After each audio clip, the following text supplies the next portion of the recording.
साधु साधु साधु। नमो तस् भगवतो अरहतो सम्मा संबुद्दस्स। नमो तस् भगवतो अरहतो सम्मा संबुद्दस्स।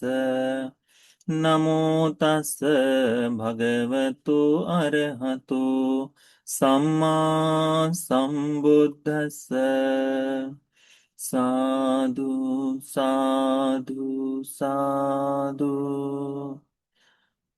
श्रद्धावान उपासक उपासिकागण, हम लोग नमन करेंगे हमारे गुरु पूजनीय कल्याण मित्र गुरु भंते जी जो है उन्हें। साधु साधु साधु। आज का सूत्र है अंगुत्तर निकाय में से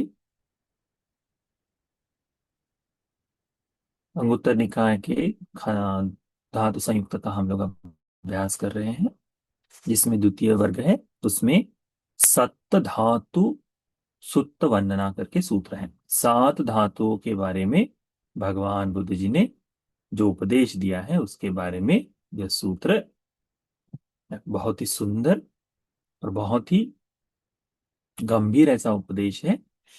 यदि ये समझ में आ जाए तो हम लोगों के लिए लाभ की बात होगी, और इसका बोध हो जाए तो फिर कहना ही क्या। सुंदर सूत्र है। सावध्यं ह्यर्ति। तो एवं में सुतंग एकं समयं भगवा सावध्यं ह्यर्ति जेतवने अनाथ पिंडिक सारा में तत्र को भगवा भिक्वामंति से भिक्कवोति भदन्ते ते भिक्खु भगवतो पच्च सोसो भगवा एतदवोच। तो भगवान ने इस तरह से भिक्षुओं को आमंत्रित किया और भगवान ने इस तरह से भिक्षुओं को बताया। सप्तिमा भिक्कवे धातुयो। भिक्षुओं सात प्रकार की धातुएं हैं। ठीक है।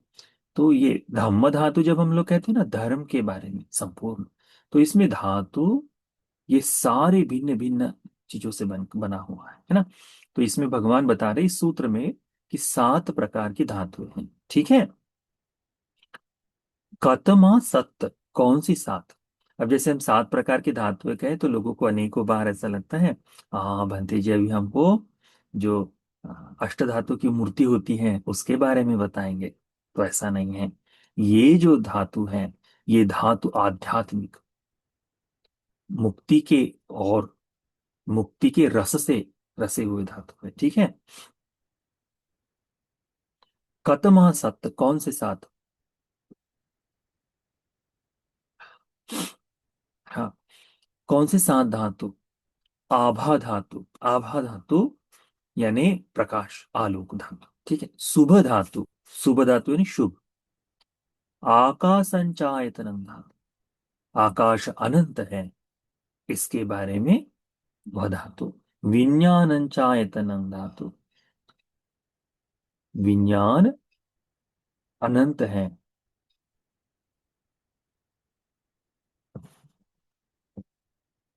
इसके बारे में धातु। आकिंचायतनम धातु, कुछ भी नहीं, सब कुछ शून्य है, रिक्त है, इस तरह का आकिंचायतनम धातु। नीव संज्ञा ना संज्ञा धातु, ना ही संज्ञा है ना। और नाना संज्ञाएं जो है इनके बारे में जो विस्तार वह धातु।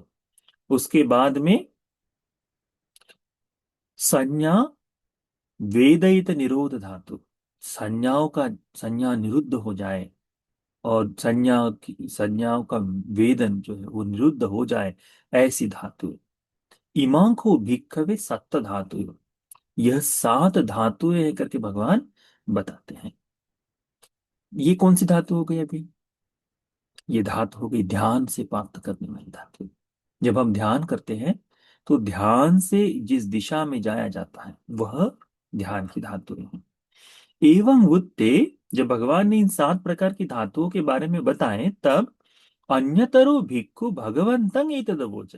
तो कोई दूसरा एक भिक्षु जो इसको सुन रहा था वो भगवान से पूछता है, कहता है याय चायं भन्ते आभा धातु या च शुभ धातु या च आकाशञ्चायतन धातु या च विज्ञान विज्ञानञ्चायतन धातु या च आकिंचायतन या च धातु या च नेव संज्ञा नासंज्ञायतन धातु या च संज्ञा वेदयित निरोध धातु।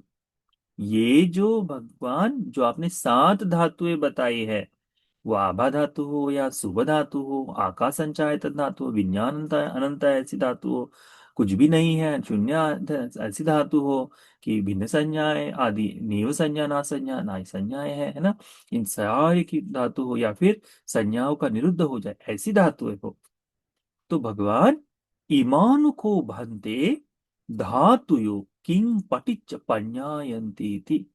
भगवान यह धातुएं किसके कारण से या किसके सापेक्ष से खड़ी की जाती है, कैसे इसको हम प्रज्ञप्त कर सकते हैं।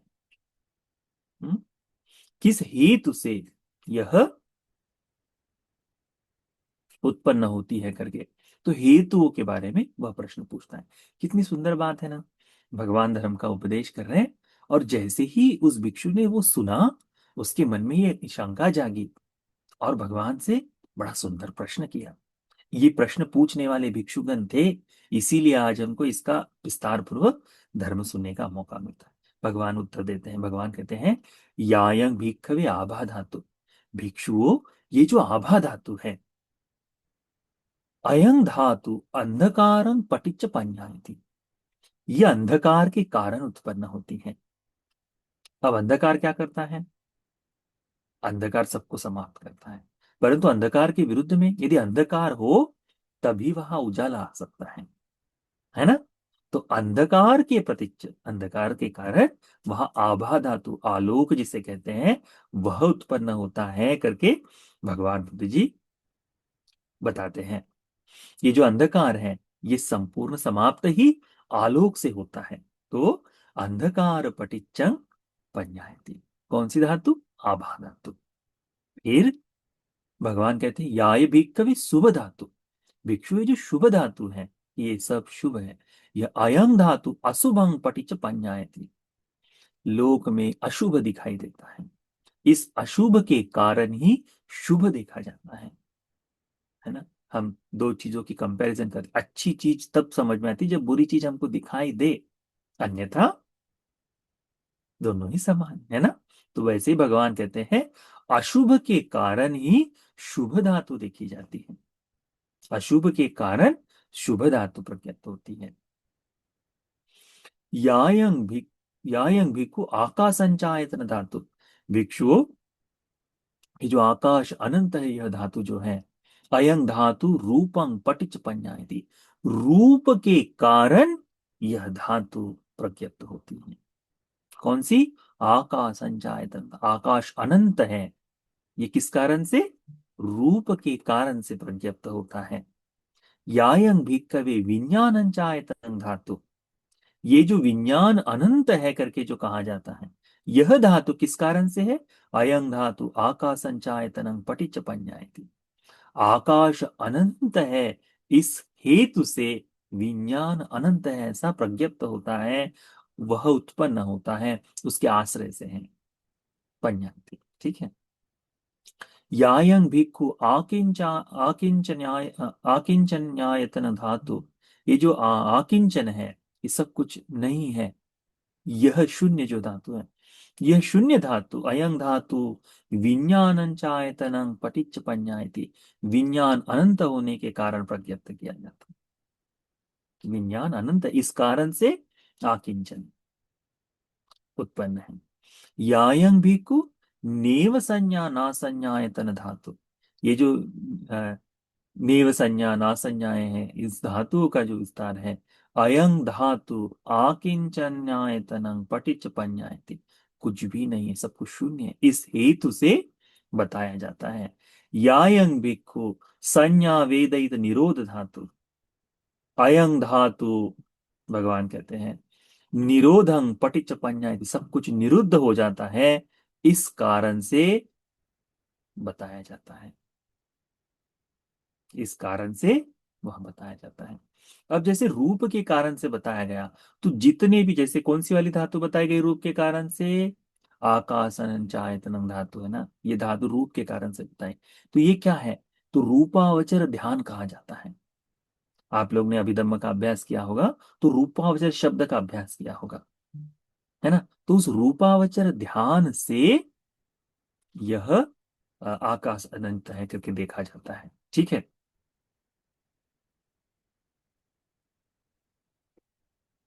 उसके बाद में यदि हम देखें तो ये जो संज्ञा वेदित निरोध धातु है, इसको कैसे देखना है? तो आश्वास प्रश्वास यानी सांस के आने जाने का ये जो है ना काय संस्कार, और ये वितर्क विचार नाम का जो वची संस्कार है, यह और संज्ञा वेदनाएं जो है, ये चित्त संस्कार। कितने संस्कार? तीन संस्कार। कौन कौन से? आश्वास प्रश्वास का काय संस्कार, वितर्क विचार नाम का वची संस्कार, और संज्ञाओं से जो वेदनाएं, संज्ञा वेदना जो होती है, नाम का चित्त संस्कार। इन तीनों के शांत होने से इनका निरोध, इसीलिए इसका निरोध है ना। तो ये निरोध करके उसमें बताया है, इस कारण से संज्ञा वेद ये निरोध धातु। तो भगवान बताते हैं इस तरह से होता है। ये समझ में आया? मुश्किल है जब जो ध्यान करता है, ध्यान साधना में जो बैठे, उनके लिए यह अभ्यास की बात है। सर्वसामान्य जो ना हो उसके लिए, ये अभ्यास के लिए उतना नहीं, परंतु बोध के लिए, जानने के लिए पता होना चाहिए। क्या कहते हैं भगवान? आभा धातु है किस कारण से? अंधकार के कारण से। शुभ धातु है किस कारण से? अशुभ के कारण से। आकाश अनंत धातु, अनंत अनंत अनंत है ऐसा धातु किस कारण से है? कि रूपावचर ध्यान के कारण से। ठीक है। विज्ञान अनंत है क्योंकि आकाश अनंत आयतन धातु के कारण से। आकिंच आयतन धातु है किस कारण से? कि विज्ञान अनंत है इस कारण से। नेव संज्ञा ना संज्ञा आयतन धातु है आकिंच आयतन धातु से। तथा संज्ञा वेदित निरोध है। तो तीन प्रकार की जो वेदना है, रूप आश्वास प्रश्वास प्राणायाम का काय संस्कार, वची संस्कार और चित्त संस्कार, इन तीनों संस्कारों का निरोध, इसे कहते हैं निरोध पटिच्च पंचायति। ठीक। जब भगवान बुद्ध जी इस तरह से उपदेश करते हैं, तब वो भी एक पुनः भिक्षु पूछता है, या चायं भंते, यह जो भंते आपने बताए, आभा धातु या च शुभ धातु या च आकाशंचायतन धातु या च विज्ञानंचायतन धातु या च आकिंचन्यायतन धातु या च नेव संज्ञा ना संज्ञायतन धातु या च संज्ञा वेदित निरोध धातु, इमानुको भंते धातुयो कथं समापत्ति पत्तबाति। भगवान, ये जितनी भी आपने धातुएं बताए हैं,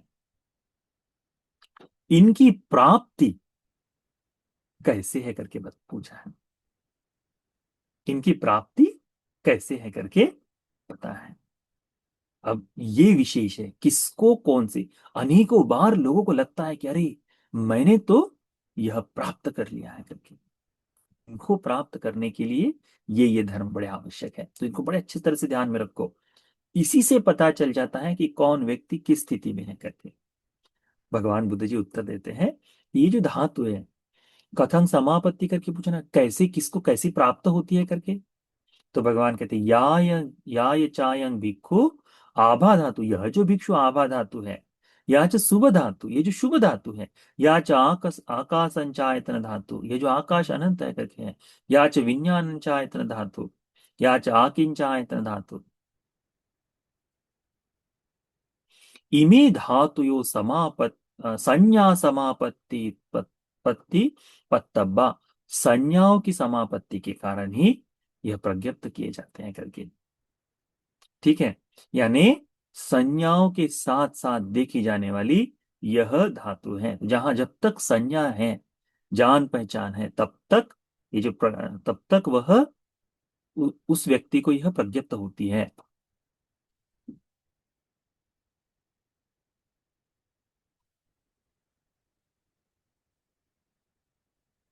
तो संज्ञाओं की जो समापत्ति फल है, उससे यह प्राप्त हो जाती है। यायं भिक्खु नेव संज्ञा ना संज्ञायतन, ये यानी आभा धातु, शुभ धातु, आकाश अनंत है, विज्ञान अनंत है और सब कुछ शून्य है। इस प्रकार से तो आभा धातु, शुभ धातु, आकाश अनंत है, विज्ञान अनंत है, आकिंचन यानी सब कुछ शून्य है। ये पांच प्रकार के ध्यान जो है वह ध्यान संज्ञाओं की समापत्ति, यानी जहां तक संज्ञाओं का काम है तो ये व्यक्ति बढ़ा सकता है। धर्म में जो ध्यान साधना करता है उसके लिए केवल ये इतनी ही चीजें है। सामान्य स्वरूप से देखा जाए तो सब कुछ शून्य है, सब कुछ शून्य है, यही तक वह कोई धर्म साधना कर सकता है ना। परंतु ये जो दूसरे उसके बाद वाले जो दो अंतिम धातु है, कौन कौन सी? यायंग भिक्खु नेव संज्ञा ना संज्ञायतन धातु, ये जो नाना संज्ञाओं का जो धातु है वह अयंग धातु संखार संखारावशेष समापत्ति पत्तब्बा, संस्कारों का बिल्कुल अवशेष भाग रहे वहां ये प्राप्त होती है।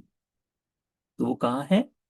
अनागामी के पास, वह लगभग अनागामी के आसपास, यानी वहां संस्कार अधिक नहीं बचते, बिल्कुल समाप्ति के लिए आ जाते हैं, है ना।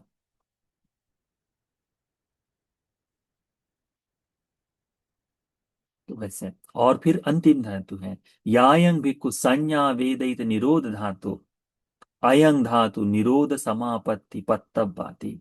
भगवान बुद्ध जी कहते हैं ये संज्ञा वेदना, वेदना जो वेदित निरोध धातु है, यह धातु संपूर्ण हो जाती है जब संपूर्ण निरोध समापत्ति से युक्त हो जाए।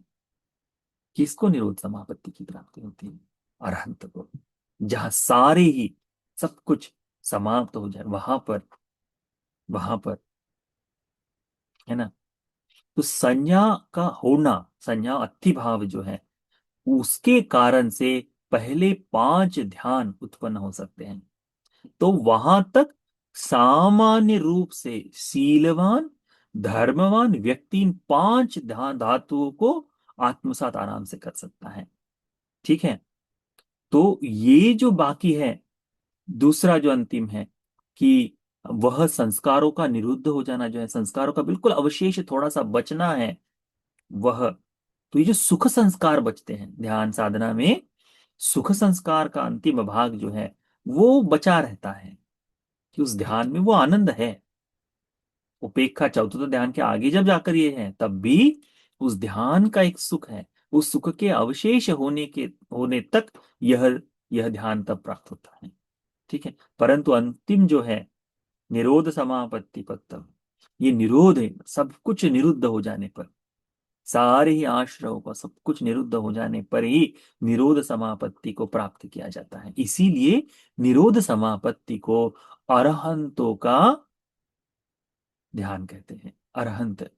अब जब हमने इसमें अभ्यास किया तो एक बात को विशेष करके ध्यान में रखो, ये जो संज्ञा वेदित निरोध करके कहा है, यह तीन, काय संखार, वची संखार, चित्त संखार, इन तीन चीजों के कारण, काय संस्कार में क्या है? आश्वास प्रश्वास यानी सांस का लेना जाना, ये भी निरुद्ध हो जाए तो अरहंत बगैर सांस लिए ऐसी स्थिति में आ जाता है कि बिल्कुल स्थिर हो जाए, मन में कोई विचार ही नहीं जागता, तो अंदर बाहर बिल्कुल देह मृत बना हो ऐसा ही दिखता है ना। और चित्त संस्कार जो है, ये सारे ही चित्त संस्कार भी कौन से? तो संज्ञाओं की वेदनाएं जो है, कुछ भी पहचानना किसी प्रकार की वेदनाएं, सब कुछ वहां चित्त संस्कार के नाम से सब कुछ रुक जाता है। तो संज्ञा वेदना नाम का क्या है? चित्त संस्कार है। और पहले इसमें हमने क्या सीखा कि पांच ध्यान कौन कौन प्राप्त कर सकता है? जो संज्ञा समापत्ति से, यानी चित्त संस्कार से जो ध्यान है वो पहले पांच ध्यान। तो इस सात प्रकार के धातु को अच्छी तरह से समझो, गंभीर है यह संपूर्ण सूत्र अभिधर्म के आश्रय से ही है, इसीलिए इसको भी समझो। ठीक है। हमें वर्तमान में धातुओं को जानना है, इनका अभ्यास करना है बस। परंतु मुझे तो निरोध समापत्ति प्राप्त हो जाएगी ऐसा संभव नहीं है, हमें इसे धर्म के दृष्टि से देखते हुए आगे बढ़ते रहना चाहिए। ठीक है। तो यह सात प्रकार का सप्त धातु सूत्र हमें धर्म के इन सात धातुओं को समझने के लिए, उत्तम चार आर्य सत्य को बोध कर लेने के लिए उपकारी हो जाए। साधु साधु साधु।